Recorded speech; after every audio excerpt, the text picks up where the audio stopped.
Close to the stroke of midnight at Lincoln Financial Field, the Cowboys and the reigning Super Bowl champion Philadelphia Eagles wrapped up their kickoff game. Now, this was a game with a ton of offense in the first half. Really was not expecting how explosive we would see that Cowboys offense right off the bat. We saw Dak Prescott stressing the entire field. He was attacking the Eagles defense, going right at him. Why was he able to do that? Because the Eagles' best defensive player, Jalen Carter, was kicked out of the game before the thing even got started on defense for the Eagles. He spit on Dak Prescott. A horrible, horrible decision on his part. It was still confusing. Different explanations, hearing from both sides, really not clear what happened there, but obviously that played a major role on this game. We knew Micah Parsons was gone for the Cowboys. They solely missed him in this game. An inability to get after Jalen Hurts throughout the game. They only had one sack on the day, whereas Philadelphia was able to come up with none on the day without Jalen Carter in the middle of that defense. He's been a stalwart the last 2 years since he came out of Georgia. Now, where was I impressed by Dallas? Let's start off with the team that lost, not the champs. We have a ton of positive things to say about Jalen Hurts and that team. The run defense, it was obvious that the Cowboys wanted to stop Saquon Barkley. They wanted to limit his ability, but where did that leave them susceptible to was the run from Jalen Hurts. Jalen Hurts killed the Cowboys. 62 rush yards on 14 carries, and the backbreaker, 2 touchdowns that the Cowboys defense gave up to Jalen, and both of them came in the first half. Now, it was 21-20 at halftime. We were expecting, all right, this thing could get into the low to mid-30s, and we might see an absolute shootout throughout the way. That was not at all the case. We saw adjustments come early in the second half, and then, of course, we get the lightning delay that lasts about an hour, and it was clear that both teams struggled coming out of that delay as well as at halftime to move the ball on offense, gather a sense of rhythm. It looked like the Eagles were the team that really favored from that. They were on their heels for a lot of that first half, especially as a secondary. But on the night, though, only gave up 188 passing yards to Dak Prescott. On the flip side of that, Dallas, Jalen Hurts only 152 yards passing, but the key stat in this, 19 of 23 passing from Jalen Hurts. He was very accurate and got the ball down the field when he needed to. On the other side of that, Dak Prescott, 21 of 34. The keys on that final sequence, we saw CeeDee Lamb drop 2 passes in the fourth quarter, back-to-back drives. A player of his talents cannot make those mistakes. Now, the play that ended the game, or at least led to it, where the Eagles were able to salt the clock away, Jalen Hurts gets the first down with his legs. We were really disappointed to see CeeDee Lamb drop a beautiful ball from Dak Prescott. He was on throughout the night. He had a tremendous ability to put the ball on the money, throwing in tight windows, attacking every blade of grass. But that throw at the end, the pressure came. Eagles decided to blitz. They brought 6 guys in pressure, bringing in the linebackers. Dak immediately looked for his one-on-one with CeeDee Lamb, the best player on their offense, and Lamb dives out, lays out. A top 5 wide receiver in the NFL is supposed to make that catch. There's a number of college kids that we'd have some confidence that makes that catch. One of them plays for the Ohio State Buckeyes, and there's a couple other guys there in the state of Texas that could have, but CeeDee Lamb unable to. So 3 catchable balls, we'll call it. 3 very catchable balls for CeeDee Lamb there in the fourth quarter, and he's not able to make up any of them. Eagles get the ball, and then on 3rd down and 3, Jalen Hurts takes off for the first down. Now, the Cowboys as a run defense, 18 carries, 60 yards for Saquon Barkley, had the touchdown, but 3.3 a carry. If you're the Cowboys and you were told that going into this game, you would have taken that in a second. We're only going to give up 158 rushing yards, 4.2 a carry, but 3 rushing touchdowns, but only giving up 60 yards to Barkley. Where does the other production come? Oh, it's Jalen Hurts killing you in the red zone. That's exactly what you look for in guys like Lamar Jackson, Josh Allen, Patrick Mahomes. Very good football players, specifically quarterbacks that make plays on 3rd down in the red zone, you score touchdowns and you're not kicking field goals. Now, as far as what the stats look like in this, 20 first downs to Dallas's 22, that was very even. The yards could not have been closer. 307 for Dallas, 302 for Philadelphia. This was a very defensive game in the second half, very much offensive in the first half. What really killed Dallas was giving up 8 of 13 on third down for Philadelphia, them staying on the field. Dallas was pretty good themselves, 7-11. So we saw the efficiency between both teams on third down, keeping drives alive. Time of possession, Philadelphia 34 to Dallas's 25. We really saw them lean on that there in the second half, them being able to maintain the ball. Dallas, a couple of interesting decisions, right? They don't run a play before the 2-minute warning. I really thought that I would have liked to see Dallas run a play with like 2:11 on the clock, because if you don't get the first down, you'll be upset. You would like it, but you still have the 2-minute warning, which is essentially acting as another timeout. There was a 2:23 on the clock on that third down play. The completion, 4th and 3 comes up. Time is ticking. I thought, Dallas, get up to the line, get your play in, run a play, give the Eagles the ball with 2:07, 2:08. If you're not able to pick it up, obviously they're not able to do that, and it comes down to the end-all, be-all first down for Philadelphia to win this. Now, where we're really disappointed, if you're looking on the Cowboys side of things, is this the same old team playing good teams close, occasionally. The other times getting blown out by them. Last year, twice by the Eagles without Dak Prescott, and not able to win the big games. You come out there, you score 7-0, take the lead, then you give up 7. Then you go out. I mean, they had the control throughout the first half, and then Philadelphia is able to flip the switch on them, and then you get the field goal at the end of the half. Brenton Aubrey, great kicker. They were able to recapture all the momentum, and going into the second half, they get they're able to stay within reach of Philly, but what killed them was that it was 1st down and 10, I believe, inside the red zone at about the 17-yard line.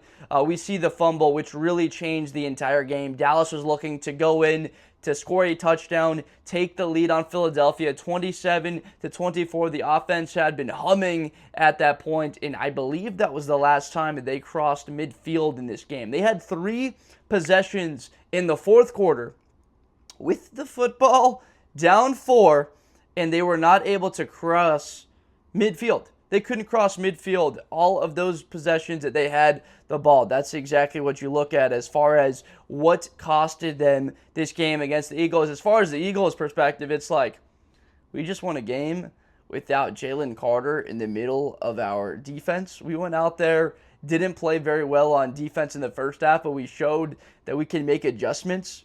Gave up 119, 5.5 a carry, 2 touchdowns. The run defense wasn't great. I was looking for Dallas to lean a little bit more so on the run game that had been working. Only down by 4 the last couple of possessions. It seemed like they were really stressed trying to take their shots, which had been there, but your wide receivers just not able to make the plays that they need to. George Pickens, only 3 catches for 30 yards in this game. They should have been getting him the ball a little bit earlier. There were opportunities. They weren't doubling Lamb. They weren't doubling Pickens. They were kind of giving him a little bit of cloud underneath. But when they got to the top of their routes, there was typically only one guy in coverage with them. If Eagles were fine splitting him off in man coverage. Biggest play of the game, we saw the second-year kid playing in singled up man coverage with a tremendous play defensively. I was a little bit surprised how undisciplined both teams were. You can expect that a little bit first game of the season, but the Eagles, really bad holding call by Quinion Mitchell allows CeeDee Lamb almost catches the pass on with one hand on that 3rd and 23 that the Cowboys take a shot there. The Cowboys obviously had that the unnecessary roughness penalty right before they turned the football over. But overall, Cooper DeJean shows exactly why he was one of the best defensive rookie players in the league last year. Pick 6 in the Super Bowl, played great. And when he was lined up against CeeDee Lamb, had a couple of struggles, but overall, when it mattered, when it came down to it on that 4th down play, was able to make a tremendous play.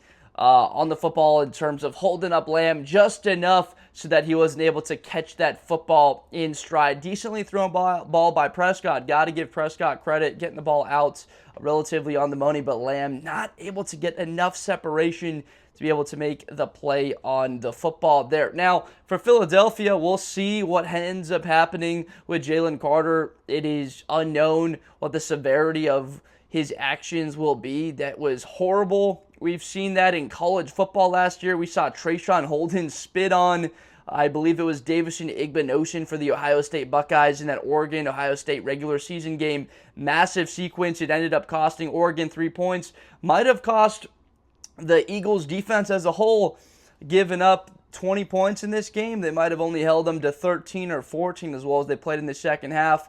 First drive immediately sets him up with pretty good field position after that penalty. That's something that you can't happen. That was one of the main character concerns of why Jalen Carter fell from being a first, second, third overall draft pick to the back end of the top 10 when Philly traded up with Chicago to take him at 9, gave up a fourth rounder to do it.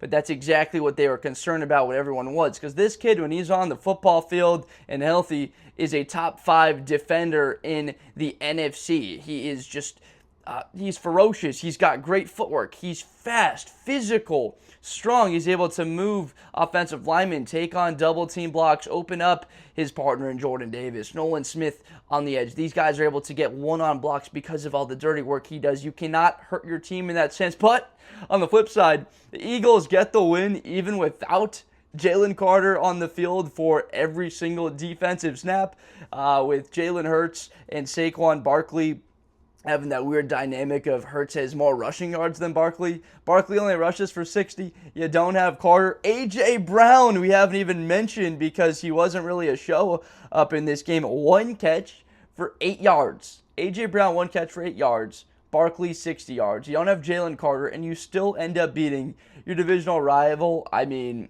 think about how good this team will play when they have the production from their better players. And on the opposite side, the Dallas Cowboys, you look at all of those key components. A.J. Brown's a top 5-6 receiver in the league, right up there, CD. These guys are right there. The cream of the crop is what you have. Terrific route runners, create their own separation. And then you add the elements of that run game. I was impressed by Dallas's run game throughout the day, but Saquon Barkley, you limit him in that sense. You just take A.J. Brown almost fully out of this game, and you come out of Lincoln Financial with a loss, and you're 0-1 to start the season.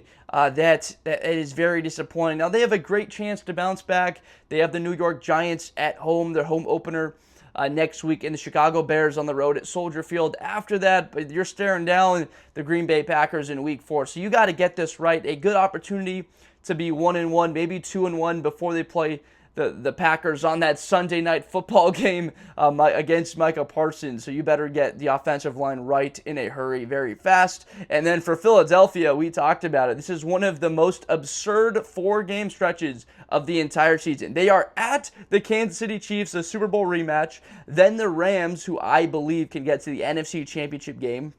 A team you beat in the divisional round, the only close game of the playoffs. Then at the Bucs, team that's won back-to-back NFC South and a great offense, and then the Broncos. So this was really important to get this win because a game at the Chiefs certainly could have been staring at possibly being 0-2. Super Bowl champs 0-2, and then the Rams looking at you, but now 1-0. Even if they were to go 2-2 on that stretch, they got a road game at the Giants. I think Philadelphia is coming out of those first 6 games with a 4-2 record. I think that they split Chiefs, Rams, Bucs, Broncos. A lot of good defenses, explosive offenses, good coaching there. But the Giants, I believe they can go 3-2 before they got a road game at Minnesota. So a great start to the season. Philadelphia is off and running, 1-0 in the division, 1-0 in the conference. Very tough stretch, but after that they get a bit of a respite. Remember, they don't play the Commanders until very late in the season. So great win for Philly. Horrible loss for the Dallas Cowboys. Let me know down below in the comments. Am I being a little bit too harsh for Dallas? Should I have been picking apart a little bit more from Philadelphia? Want to hear from you guys who you felt was the team that came away with either the worst loss or the better win on the flip side of that. So much fun that football, the NFL is back. Please make sure to subscribe for more content in the future and enjoy all of that. The channel has college, NFL, we do it all. So I appreciate you so much for watching, and I will see you next time. Best player in college football. That Georgia and Ohio State game, New Year's Eve, is going to be a classic. Josh Blunder. Hi, everybody. I'm Josh Blunder. To the 40, 35, 30, Espinosa to the 20.